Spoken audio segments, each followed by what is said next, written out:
Hello there, my name's Sarah. I'm 27 and I've been working as a nurse for a while. My life has been a whirlwind of hospital shifts, patient checkups, and endless cups of coffee. The hospital corridors have been my world, and my social life? Well, that's been on life support for a while now. So, what's a girl to do when she's got no time to meet people the old-fashioned way? She goes online.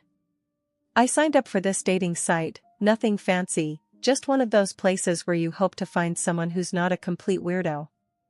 That's where I bumped into Ryan, virtually of course.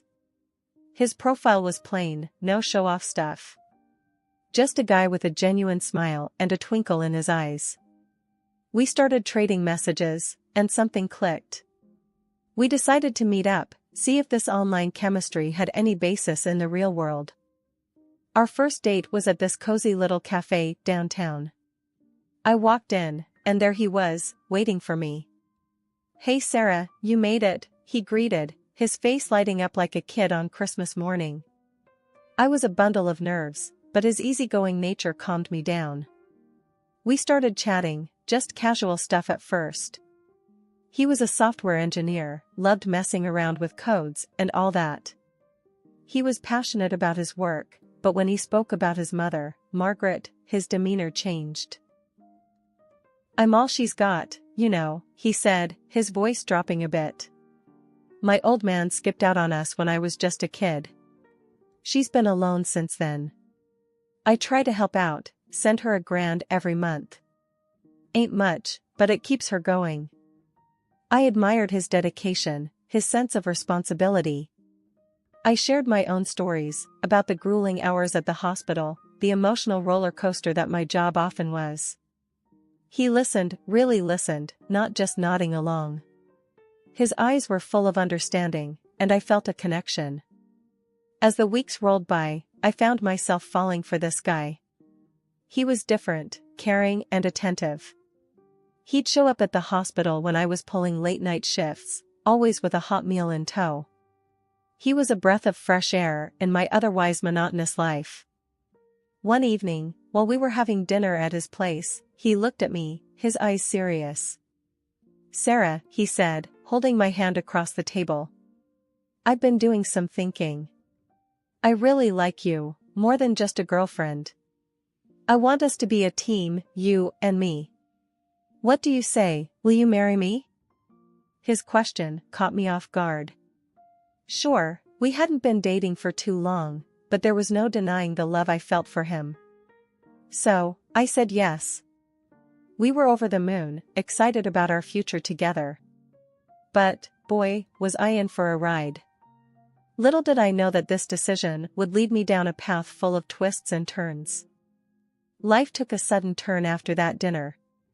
I was now engaged to Ryan, a man I'd met online, who was as kind and caring as he was committed to his mom. The word fiancé had a new, exciting ring to it.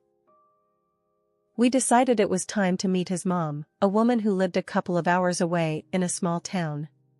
She was the epicenter of Ryan's world, the person whose opinion mattered the most to him. So, the plan was set: a weekend trip for the two of us to meet the woman who had raised my soon-to-be husband. The drive was filled with a strange tension. Ryan was visibly nervous, his fingers drumming on the steering wheel, his eyes darting to the rearview mirror more often than necessary. He was a man on edge, and it wasn't hard to guess why. "Ryan," I said, trying to soothe his nerves. "Relax. I'm sure your mom is a wonderful person." He shot me a half-smile, his eyes still on the road. "Yeah, she's something all right." His mom's house was a picture of quaint charm, a small structure that looked like it had jumped straight out of a home and garden magazine. As we pulled up, I saw her waiting for us on the porch, a frail figure with a spark of defiance in her eyes. "Ryan, my boy," Margaret exclaimed as soon as we got out of the car, enveloping him in a tight hug. After a moment, she turned to me, her gaze icy. "You must be Sarah." I extended a hand, forcing a smile. "Yes, ma'am. It's a pleasure to meet you." The afternoon was a whirlwind of conversation, a deep dive into Ryan's life and his mom's sacrifices. She painted a vivid picture of their shared journey, of the struggles they'd overcome together. It was touching, but also a bit overwhelming. "So, Sarah," she said at one point, her eyes boring into me. "Ryan tells me you're a nurse." I nodded. "Yes, ma'am. I work at the city hospital." "And your family?" she asked, her gaze never wavering. "Who do you have?" I swallowed, a lump forming in my throat. I don't remember my parents. My grandmother raised me." She nodded, her eyes softening a bit. "Well, I suppose we all have our crosses to bear." The conversation took a strange turn then. She talked about blessing our marriage, but on one condition. We had to keep sending her the monthly $1,000. I was taken aback. I knew Ryan helped her out, but this felt different. It felt like a transaction. "Ma," Ryan said, his voice firm. "We're planning to get married, not sign a contract." Margaret shot him a stern look. "This is not a negotiation, Ryan. It's what I need." Ryan looked at me, his eyes pleading. It was a tough situation, one that I didn't want to escalate. So, I agreed. I agreed to this bizarre condition, for Ryan's sake. The wedding planning kicked off with a bang. Ryan and I were excited, brimming with ideas and dreams for our big day. We had decided on a simple ceremony, something that reflected our love and commitment without breaking the bank. After all, we had a significant monthly commitment to Ryan's mom, which kept our budget modest. But love, we believed, didn't need an extravagant show. Our venue was the local church, a charming little structure with an air of warmth and familiarity. Father John, the pastor and a dear friend of Ryan's, was more than willing to officiate our wedding. His twinkling eyes and hearty congratulations made us feel even more special. The guest list was a short one, a handful of work friends, Ryan's childhood buddies, and, of course, his mom. Margaret had a strong presence in our lives, and her involvement in the wedding planning was no different. She was there at every turn, her opinions shaping our choices, from the color scheme to the menu. "I think we should serve roast beef," she declared during one of our planning sessions. "Ryan loves it." Ryan, ever the dutiful son, nodded in agreement. "But Mom," he added, "Sarah's a vegetarian. We need to consider her too." His mom simply raised an eyebrow. "Well, it's your wedding too, isn't it?" Ryan didn't argue. He simply agreed and let his mom have her way. I didn't mind much. I was too caught up in the joy of marrying the man I loved. But there was another person who was deeply involved in our wedding planning, my grandmother. She was my rock, my guiding light. She had raised me single-handedly, and her wisdom and strength had always been my inspiration. Grandma was thrilled about the wedding. She helped me pick out a simple but elegant white dress. She baked cookies for the reception, her hands working magic in the kitchen. And she was there, always there, with a smile and a word of encouragement. The day of the wedding was a whirlwind of emotions. I was nervous, excited, and a little overwhelmed. Ryan looked dashing in his blue suit, his eyes sparkling with joy. His mom, in a striking red dress, was the life of the party, chatting and laughing with everyone. The ceremony was a beautiful, heartwarming affair. Father John spoke eloquently about love and commitment, his words resonating with everyone present. As Ryan and I exchanged our vows, I could see tears in Grandma's eyes. It was a moment I would cherish forever. The reception, held in the church hall, was a fun-filled event. The roast beef was a hit, and even though I couldn't partake, I was happy to see everyone enjoying it. Ryan's mom made sure to remind everyone that it was her idea. I didn't mind. I was too caught up in the joy of the day. As the day came to a close, I felt a sense of relief wash over me. We were married. We were starting a new chapter in our lives.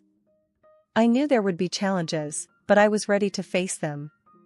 I had Ryan, and I had Grandma. I was ready for whatever life had in store for us. In the weeks following our wedding, Ryan and I were on cloud nine. We had moved into a small rented apartment and were slowly settling into our new life together. Our days were filled with love and laughter, and our nights with dreams of a future we were eager to build together. One of our major goals was to save for a down payment on a house. We had a plan, a budget, and a piggy bank that we lovingly called our future home. Every penny we saved was a step closer to our dream. But our financial plan had a significant dent: the $1,000 we sent to Ryan's mom every month. Ryan's mom was a constant presence in our lives, and not always a welcome one. She had a knack for showing up unannounced, often with a list of complaints and demands. Her favorite topic was her financial struggles and how we needed to help her more. One evening, she arrived at our apartment with a stack of papers. "Ryan, dear," she began, her voice dripping with sweetness, "we need to discuss something." Ryan, ever the obedient son, sat down with her, a look of concern on his face. "What is it, Mom?" he asked. She slid a paper across the table to him. "I need you to sign this," she said. It was a contract, a formal agreement that we, all the time we're married, would continue to send her $1,000 every month. But that wasn't all. She also wanted us to cover her utility bills, and part of other costs. Ryan was taken aback. "Mom, we're already helping you out every month. We can't afford all this," he protested. She simply shrugged. "You'll find a way," she said, her voice cold and unfeeling. I was speechless. The audacity of her demand was shocking. But before I could react, Ryan had already signed the contract. He looked at me apologetically. "I'm sorry, Sarah," he said. "I didn't see this coming." I was seething with anger, not at Ryan, but at his mother. She was exploiting us, and it wasn't fair. "This isn't right," I said, my voice trembling with rage. "You can't just demand money from us like this." She simply smirked. "I just did." The drive home was a silent one. I was too angry, and Ryan was too guilty. Our dream of owning a home seemed to be slipping away, replaced by a growing pile of bills and obligations. Life was a non-stop roller coaster ride with Ryan and his mother. No matter what we did, it felt like we were always under her microscope, and every move we made was met with her disapproval. It was suffocating, and it was starting to eat away at our happiness. The situation reached boiling point one evening when she came over for her usual uninvited visit. Ryan and I had been discussing the possibility of starting a family. We were excited about the idea of bringing a new life into this world. But when I shared our plans with his mother, her reaction was far from supportive. "A baby? Are you two nuts?" Margaret bellowed, her face turning an alarming shade of red. "You can barely keep your heads above water, and now you want to add a baby to this circus?" I was taken aback by her outburst. "We've thought about this, and we believe we're ready," I countered, trying to keep my voice calm. She snorted. "Ready? You think you're ready? You can't even handle your own lives, and now you want to toss a baby into the mix?" I turned to Ryan, hoping he would step in, but he just sat there, his face ashen. His mother's words had struck a nerve, and he seemed lost for words. "Instead of thinking about a baby, you should be thinking about me," she continued, her voice rising with each word. "I'm not getting any younger. I need you to take care of me, not some snot-nosed brat." I could feel the anger bubbling up inside me. "We're not your babysitters," I snapped, my patience wearing thin. "We have our own lives to live. And we won't let you dictate them." Margaret turned to Ryan, tears welling up in her eyes. "Is this how you treat your mother? Is this how you repay me for all I've done for you?" Ryan looked at me, then at his mother. I could see the turmoil in his eyes. He was caught between his loyalty to his mother and his love for me. Finally, he spoke up. "Mom's right, Sarah," he said, his voice wavering. "We're not ready for a baby. We have too many responsibilities already." His words were like a punch to the gut. I couldn't believe what I was hearing. I turned to him, my eyes filled with disbelief.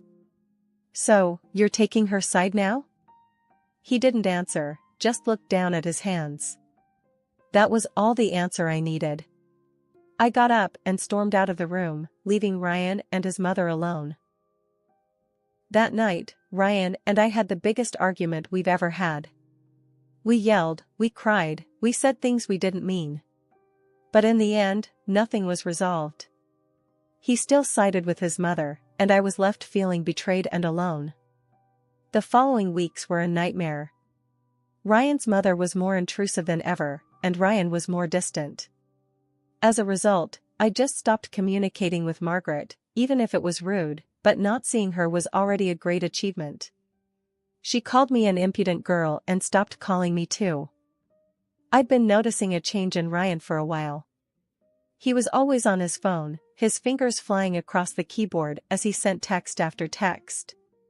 He was coming home late from work, his excuse always the same, "Just got caught up at the office, babe." I didn't want to believe anything was wrong. I tried to convince myself that it was just work stress, that he was just busy. But deep down, I knew something was off. My suspicions were confirmed when my best friend, Lisa, called me one evening. "Sarah, I don't know how to say this," she began, her voice shaking. "I found Ryan's profile on that dating site we used to use." I felt like I'd been punched in the gut. "What? That's impossible," I stammered, my mind racing. "He wouldn't." "I'm sorry, Sarah," Lisa said, her voice filled with sympathy. "I thought you should know." I hung up the phone, my hands shaking. I felt a wave of nausea wash over me. I didn't want to believe it, but the evidence was right there. When Ryan came home that night, I confronted him. "Who is she, Ryan?" I demanded, my voice shaking with anger. "Who are you texting all the time? Who are you meeting on that dating site?" Ryan looked at me, his face pale. "I don't know what you're talking about, Sarah," he stammered, his eyes darting around the room. "Don't lie to me, Ryan," I yelled, my patience wearing thin. "I know about the dating site. I know you're seeing someone else." Ryan didn't say anything for a moment, just stared at me. Then, he let out a sigh. "I'm sorry, Sarah," he said, his voice barely above a whisper. "I didn't want you to find out this way." I felt a surge of anger. "So, you admit it? You've been cheating on me?" Ryan nodded, his eyes filled with guilt. "I'm sorry, Sarah. I didn't mean for this to happen. It just did." I couldn't believe what I was hearing. The man I loved, the man I had planned to start a family with, was cheating on me. And to make matters worse, he wasn't even sorry about it. "I want a divorce, Ryan," I said, my voice steady. "I can't be with someone I can't trust." Ryan didn't argue, didn't try to convince me to stay. He just nodded, his face a mask of guilt and regret. 6 months had passed since my divorce from Ryan, and life was starting to settle into a new rhythm. I was learning to live alone, to be independent. Then, my grandmother passed away. She'd been a rock in my life, a woman of strength and wisdom. Her passing left me with a gaping hole, but also, unexpectedly, a considerable inheritance. She'd left me her old mansion, a beautiful house with vast gardens and rooms filled with antique furniture. And there was also a hefty sum of money, enough to let me live comfortably for the rest of my life. I was shocked, overwhelmed, but also grateful. It was a fresh start, a chance to rebuild my life. Just as I was starting to adjust to this new reality, there was a knock on the door. Standing on my doorstep was none other than Ryan's mother, a woman who'd always been a thorn in my side. "Well, look at you, living in luxury," she sneered, looking around the mansion with greedy eyes. "I heard about your little windfall. You must be over the moon." I crossed my arms, raising an eyebrow at her. "What do you want, Margaret?" She put on a saccharine smile, her eyes still scanning the house. Well, dear, I thought it's only fair that since you and my son are married, I should get a share of this fortune. I couldn't help but laugh. Margaret, you're out of the loop. Ryan and I divorced 6 months ago. Her eyes widened, and she sputtered. What? No, that can't be right. Ryan would have told me. Call him and ask, I suggested, leaning against the doorframe. He'll confirm it. She pulled out her phone, dialed Ryan's number, and put it on speaker. Ryan, tell me it's not true, she demanded when he answered. Tell me you and Sarah are still married. There was a pause, and then Ryan's voice came through, sounding resigned. No, Mom, we're not. We divorced 6 months ago. Ryan's mom ended the call, her face pale. You've made a fool of me, she said, her voice trembling. And you, Ryan, you're an idiot for letting this gold mine slip through your fingers. With that, she turned on her heel and stormed off, leaving me standing in the doorway, shaking with laughter. It felt good to finally stand up to Margaret, to see her taken down a peg. I'd been through a lot, but I was coming out the other side stronger, more confident. My new life was just beginning, and I was ready for whatever came next. I had a beautiful house, financial security, and most importantly, I was free from the shackles of an unhappy marriage. As I closed the door, I couldn't help but smile. Life was looking up. The sun had already started to set when I heard the knock. I opened the door to find my ex-husband, Ryan, standing there. His sudden appearance was as surprising as it was unwelcome. What the hell are you doing here, Ryan? I asked, my voice laced with annoyance. I heard about your inheritance, Sarah, he stammered, his eyes darting around the grand entrance of the mansion. Is it true?